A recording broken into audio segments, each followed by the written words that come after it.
మరో ఉత్తరం చూద్దాం. నందిని సూర్యాపేట నుంచి రాస్తున్నారు. శివుణ్ణి లయకారుడని ఎందుకంటారు, తెలియజేయగలరు అని అడుగుతున్నారు. మన పురాణాల్లో ఒక్కొక్క దేవుడికి ఒక్కొక్క శక్తిని ఇచ్చినట్టుగా ఉంది.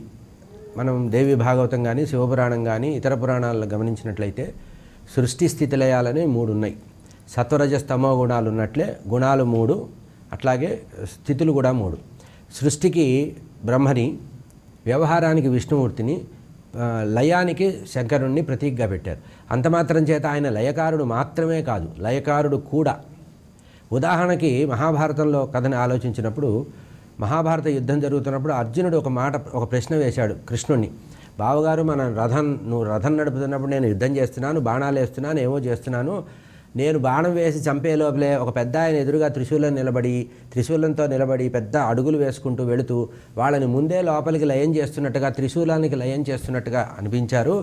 ఇక్కడేమో నేను యుద్ధం చేస్తున్నట్టు వాళ్ళని చంపుతున్నట్టు లోకంలో ప్రఖ్యాతి వచ్చిందంటే కాదు, మహాదేవుడే ఈ మొత్తానికి కారణము అని. అంటే ఒక్కొక్కళ్ళు ఒక్కొక్క వృత్తి పంచుకున్నారు. కుటుంబ సభ్యులు ఒకళ్ళు వంట చేయడానికి, ఒకళ్ళు వడ్డించడానికి, ఒకళ్ళు ఇట్లా పెట్టుకున్నట్టుగా జగన్మాత దేవి భాగవతంలో చెప్పింది. జగన్మాత తనలో నుంచే అన్ని రూపాలని తీసుకొచ్చిందట. అన్ని రూపాలని సృష్టించి ఏం చేసిందట, నాలో ఉండేటువంటి ఒక చైతన్యాన్ని నీకు ఇస్తున్నాను బ్రహ్మ, ఈమె ద్వారా నువ్వు ఉండు, ఈమెను సరస్వతి అన్నారు, ఈమె నా రూపమే అన్నారు. అట్లాగే లక్ష్మీదేవి నా రూపమే అన్నారు, పార్వతీదేవి నా రూపమే అని అమ్మవారు ఇచ్చిందన్నారు. తనలో నుంచే 3 శక్తులనిచ్చి బ్రహ్మ విష్ణు మహేశ్వరుడిగా అమ్మవారు ఇచ్చిందన్నారు. కనుక ఒకే ఒక పరబ్రహ్మ ఆయా కాలాల్లో ఆ రకంగా కనబడుతున్నారు. ఉదాహరణకి ఒక ఇంట్లో యజమాని ఒకరికి భర్తగా, ఒకరికి తండ్రిగా, ఒకరికి కొడుకుగా ఉంటాడు. అట్లాగే ఒకే ఒక పరబ్రహ్మ సృష్టి స్థానంలో బ్రహ్మగా, వ్యవహార స్థానంలో విష్ణుమూర్తిగా, లయకారుడిగా శివుడిగా ఉన్నాడు. కనుక పరమాత్మ కేవలం లయకారుడు కాదు. కనుక ఈ మహావిష్ణువు దశావతారాల్లో దుష్ట శిక్షణ చేసేటప్పుడు ప్రతిసారి కూడా ఆ లయకారుడైనటువంటి పరమాత్మ శంకరుల వారి యొక్క ఆవాహన వల్లే చేశారన్నారు. దీనికి బాగా భాగవతంలో ఒక ప్రమాణం ఏం చెప్పారంటే, నృసింహస్వామి అవతారం తెలుసు కదా, ప్రహ్లాదుడిని రక్షించడానికి హిరణ్యకశిపుడు భగవంతుడిని చూపించరా అంటే ఉగ్రంగా పరమాత్మ బయటికి వచ్చారని, స్తంభంలో నుంచి వచ్చారని చెప్తారు. ఆ స్తంభంలో అంత కోపంగా ఇంకా ఏ అవతారంలో రాలేదట. అప్పుడు ఆయన కోపం రావటం లేదు. కోపం రాకపోతే అప్పుడు శంకరుల వారు ఆయనలో ప్రవేశించారట.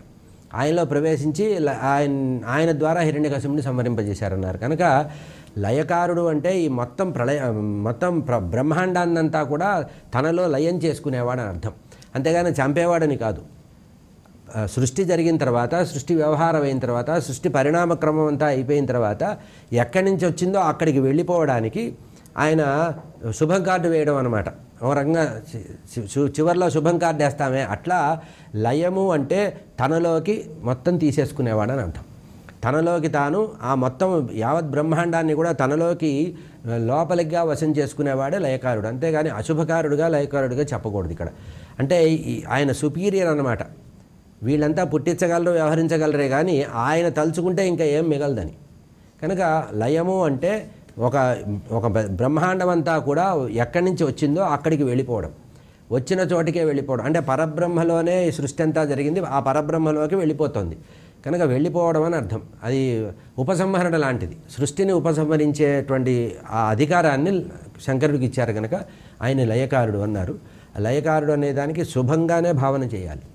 లయము పొందటం అంటే లీనమైపోవడం అని అర్థం. ఎందులో నుంచి వచ్చిందో అందులోకి లీనమైపోవడాన్నే లయంగా చెప్తారు. కనుక మహాదేవుణ్ణి లయకారుడిగా చెప్పారు. ఒక్కొక్కరికి ఒక్కొక్క కీర్తి ఉంది.